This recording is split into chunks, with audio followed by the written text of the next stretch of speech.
Good morning. Today is Wednesday, June the 10th, 2020. Today I'd like to talk to you about the influence that our lives have on others, especially on our family. I'd like to tell you about Jonathan Edwards. Jonathan Edwards was a preacher in the early 1700s in America. His dynamic preaching brought about what has been known as the First Great Awakening in America. His most famous sermon was, "Sinners in the Hands of an Angry God." Well, you and I are not likely to bring about a great awakening in our country, but that isn't what I want to talk to you about. Jonathan Edwards was married to a woman by the name of Sarah, a godly woman. Together they had 11 children. When Jonathan Edwards was home, he would spend an hour in the evening with his family talking, and then he would take time to pray over each of his children. Of course, while he was gone, his wife Sarah was in charge of the children, and she had a godly influence on all of them. They studied Jonathan Edwards' descendants, and I want you to see what they found. Of his descendants, there was one U.S. vice president, one dean of a law school, one dean of a medical school,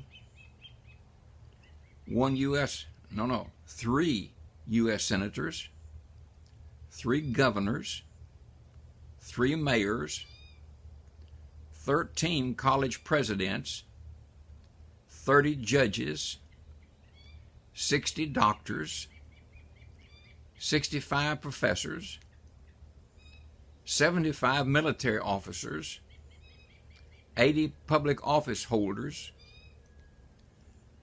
100 lawyers, 100 clergymen, and 285 college graduates. What a legacy he left for his family. Then about the same time Jonathan Edwards lived, there also lived another man by the name of Max Jukes.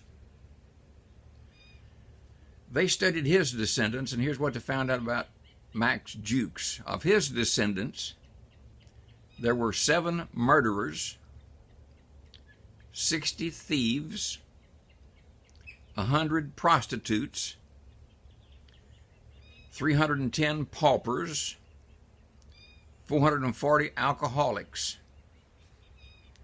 300 of his descendants died premature deaths. He cost the state, his family, his descendants cost the state $1,200,000. What a difference in the lives of these two men. The legacy they left. And so we can do that. We can leave a legacy. We have to leave a legacy. You see, God, in his divine purpose and plan, designed the family. Father, the head. The mother, the head of the home, raised the children, and the children to be obedient to the parents. We've tried to undo that today. But when we go back to godly parents, rearing their children in the nurture and admonition of the Lord, then what a legacy we will leave. We can make a difference in the future of our families. So please, let's pray and think about what we're doing for the next generation. Have a good day today.